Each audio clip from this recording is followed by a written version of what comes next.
কাল আমরা উখিমঠ থেকে তুঙ্গনাথ ঘুরে এসেছি। আজ যাব দেউরিতাল। চলুন সেই গল্পই শোনাই। সকালবেলা উঠে খুব সুন্দর ওয়েদার। উখিমঠের ভারত সেবাশ্রম সঙ্গের ছাদ থেকে কেদার পাহাড়ের অপূর্ব সৌন্দর্য মন ভরে গেল। সূর্যের আলোয় ঝকমক করে উঠেছে কেদার শৃঙ্গ।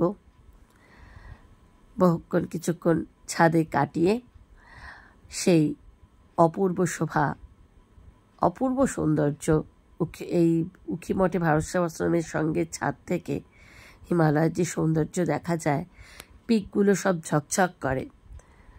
চারিদিকের বিউটিফুল, খুব সুন্দর পরিবেশ। দেরি না করে ব্রেকফাস্ট সেরে 9টা সাড়ে 9টার মধ্যে আমরা বেরিয়ে পড়লাম দেউরিতালের উদ্দেশ্যে। কারণ যত বেলা হবে রোদ বাড়বে, তাই আমরা রওনা দিলাম। দেউরিতাল যেতে হয় শাড়িগ্রাম থেকে। উখিমঠ প্রায় 4000 ফুট মতন। উখিমঠ থেকে 10 কিলোমিটার মতন হবে শাড়িগ্রাম। সেই শাড়িগ্রাম থেকেই দেউরিতালের ট্রেক স্টার্ট হয়। রাস্তাটা খুব সুন্দর, দুপাশে ঘন সবুজ জঙ্গল, পাহাড়ের বাঁক, এদিক ওদিক এক একটা বাঁকে এক একটা সৌন্দর্য উপভোগ করতে করতে আমরা এসে পৌঁছালাম শাড়িগ্রামে। প্রায় পৌঁছে গেলাম শাড়িগ্রাম।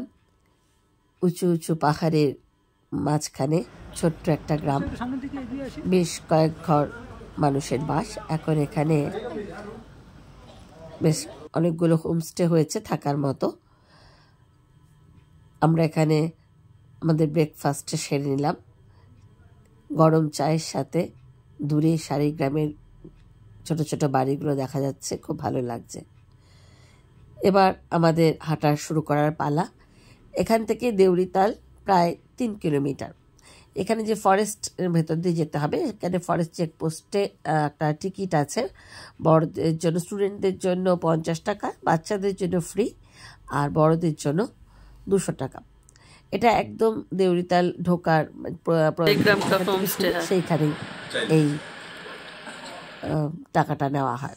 এই তলায় শাড়িগ্রাম যাত্রা শুরু। শাড়িগ্রাম থেকে এখন আমরা আস্তে আস্তে ওঠা শুরু করছি দেউরিতালের পথে। বেশ রোদ উঠে গেছে।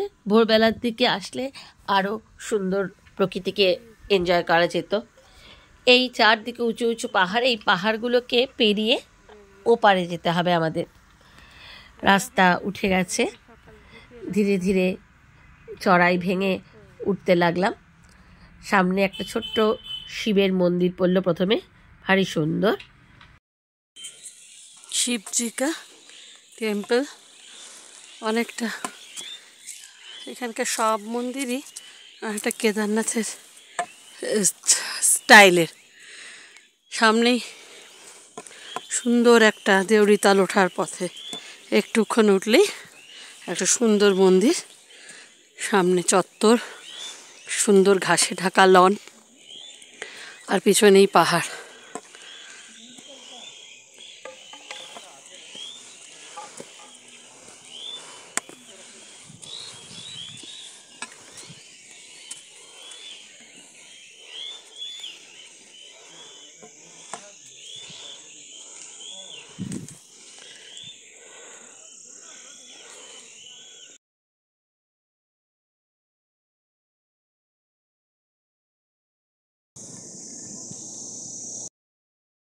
পথের ক্লান্তি একেবারে ভুলিয়ে দিচ্ছে।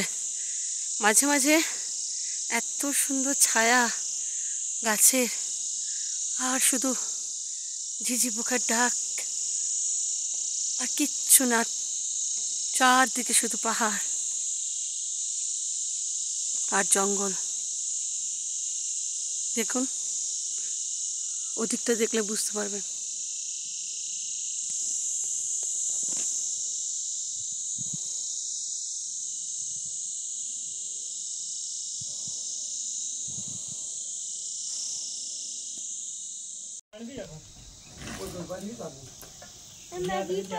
মাঝ রাস্তায় এসেছি,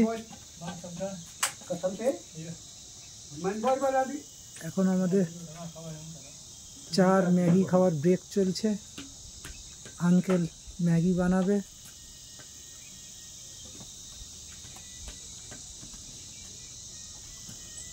वो पहाड़ के ऊपर, हाँ ऊपर जा रहा है, वो पहाड़ के ऊपर उठना नहीं, वहाँ नहीं। হেলিকপ্টার উড়ে যাচ্ছে, এগুলো সব কেদারের দিকে যাচ্ছে, কেদার পাহাড়ের দিকে। পথ উঠে গেছে, দুপাশে জঙ্গল, একেবারে পিন অফ সাইলেন্স, কোথাও একটাও লোক নেই। মাঝে মাঝে দু একজন আসছেন, হয়তো জঙ্গলের মধ্যে দিয়ে পথ। এটা বুলবুল ক্যাম্প, এখান থেকে ঠিক 1 কিলোমিটার, আর 1 কিলোমিটার বাকি আছে। ওই যে রাস্তা দিয়ে ঘোড়া নেমে আসছে, যারা ঘোড়ায় যেতে চান তাও যেতে পারেন। বেশ ছায়া ছায়া পথ। এবার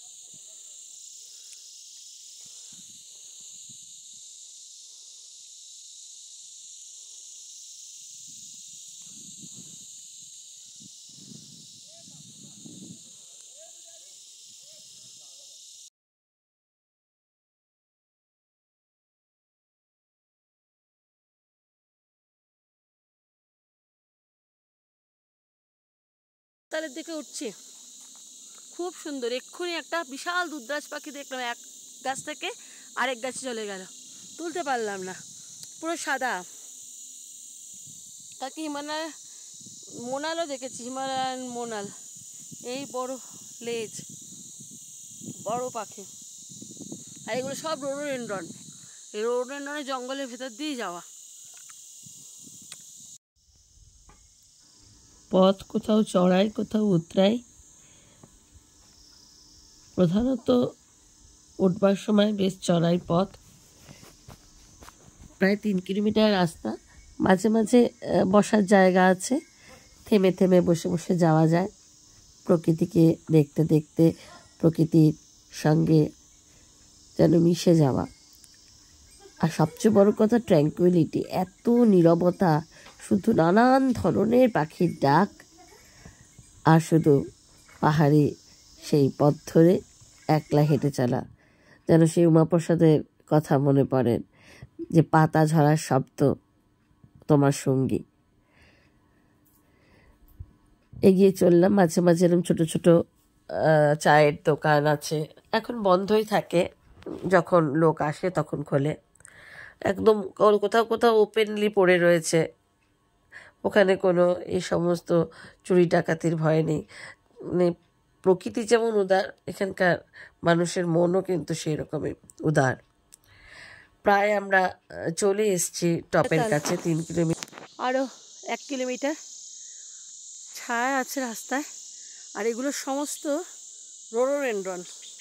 পুরো ওই সময় মানে বসন্তকালে যদি আসেন, এপ্রিল মে, তারা একবার কালার হয়ে থাকবে।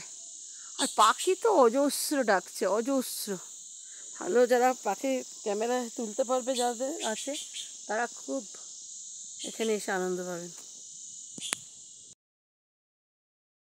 নেই, সামনেই ক্যাম্প আছে দেউরিতালের কাছে, সেই ক্যাম্পেও থাকা যায়, সেই ক্যাম্পেরই বর্ণনা। রাস্তায় যেতে যেতে একজন ভদ্রমহিলার সাথে দেখা হলো, তিনি ওই উপরে ক্যাম্পে পরিষ্কার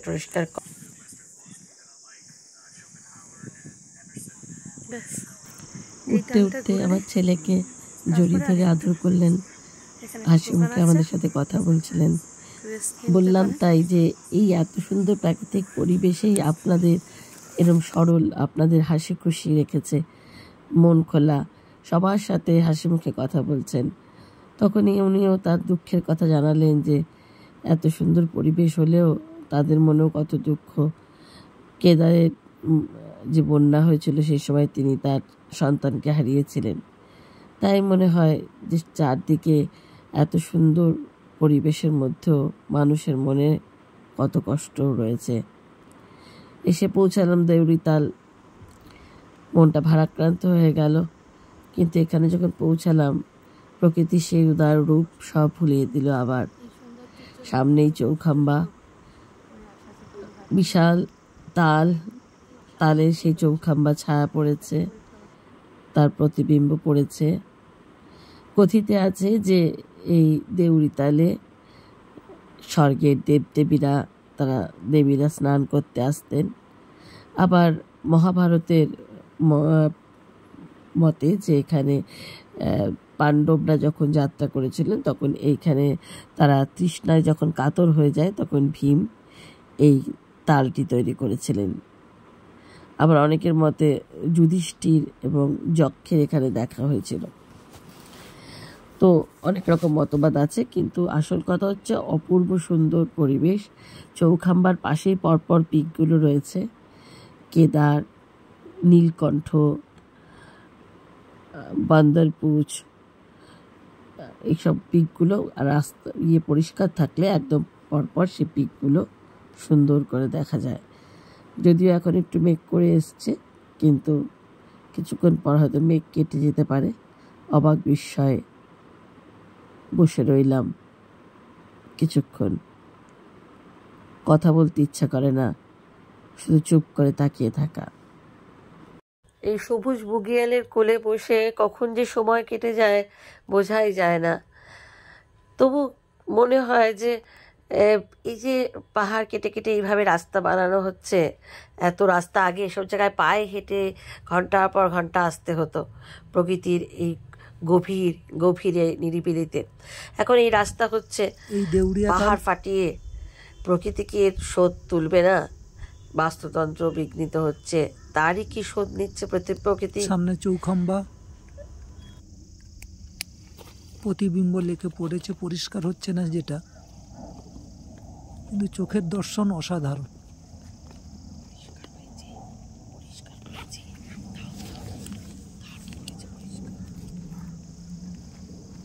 এরপরে এইদিকে সিংহগুলো মেঘে ঢেকে গেছে, আস্তে আস্তে খুলছে পাহাড়গুলো। অসাধারণ তার সৌন্দর্য। লেকে মাছগুলো খেলছে, ভর্তি মাছ। লেকটা বড় নয়, কিন্তু পাহাড়ের কোলে অসাধারণ ছোট্ট এই লেক।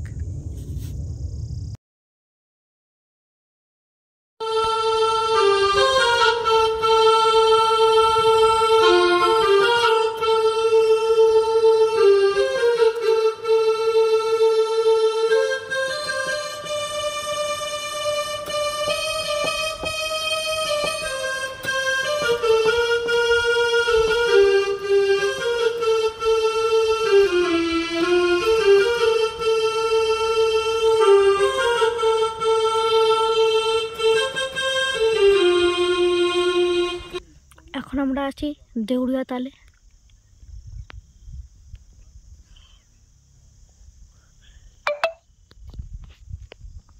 এই যে চৌখাম্বা, আর তার রিফ্লেকশন পড়েছে জলে।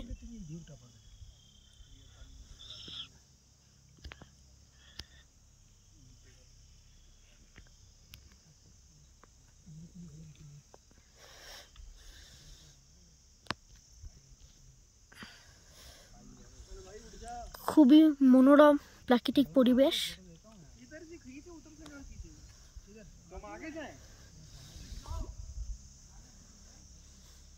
দেউড়িয়া তাল এভাবে এই দিকটা জঙ্গল দিয়ে গিয়ে পরিক্রমা করে ওই যে ওপাশে ক্যাম্পও আছে, ওখানেও থাকা যায়। অনেকে পরিক্রমা করেন। এই চৌখাম্বার রিফ্লেকশন পড়েছে জলে, পরিষ্কার রিফ্লেকশন চৌখাম্বার জলে পড়েছে, নীল জলে। এত কাছের থেকে চৌখাম্বা বোধহয় আর কোথাও দেখা যায় না। এদিকে কেদার পাহাড়, এদিকে মস্ত বড় একটা বুগিয়াল। এটা অদ্ভুত, যেন স্বর্গের কত সুন্দর, স্বর্গের অপ্সরারা দেবীরা এখানে স্নান করতে আসেন কথিতে আছে।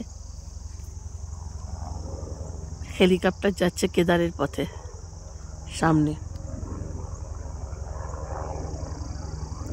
কথায় আছে যে এই জলে কোনো নোংরা পড়লে পাখিরা আপনা থেকে তুলে নিয়ে যায়। এক্ষুনি দেখলাম একটা দুধরাজ পাখি নিচে নেমে জলের থেকে নোংরা তুলে নিয়ে চলে গেল। প্রচুর দুধরাজ এখানে কেদারের দিকে চলে যাচ্ছে হেলিকপ্টার।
এবার ফেরার পালা। দূরে একটা এখানে প্রচুর পাখি, একটা কাঠঠোকরা পাখি অনেকক্ষণ ধরে ঘুরে বেড়াচ্ছে নিজের মতো। কিছুক্ষণ এই বুদিয়ালে শুয়ে বসে কাটালাম। এবার বিকেলের দিকে সন্ধে হয়ে আসছে, সন্ধে হতে দেরি আছে এখনো, ওই সূর্য পশ্চিম আকাশে ঢলে পড়ছে। অনেকটা পথ নামতে হবে, প্রায় 3 কিলোমিটার। এবার নামা শুরু করছি আস্তে আস্তে ধীরে ধীরে। তবুও এই জায়গা ছেড়ে যেতে মন চায় না, মনে হয় আরেকটু বসি আরেকটু এই রূপ রস গন্ধকে অনুভব করি।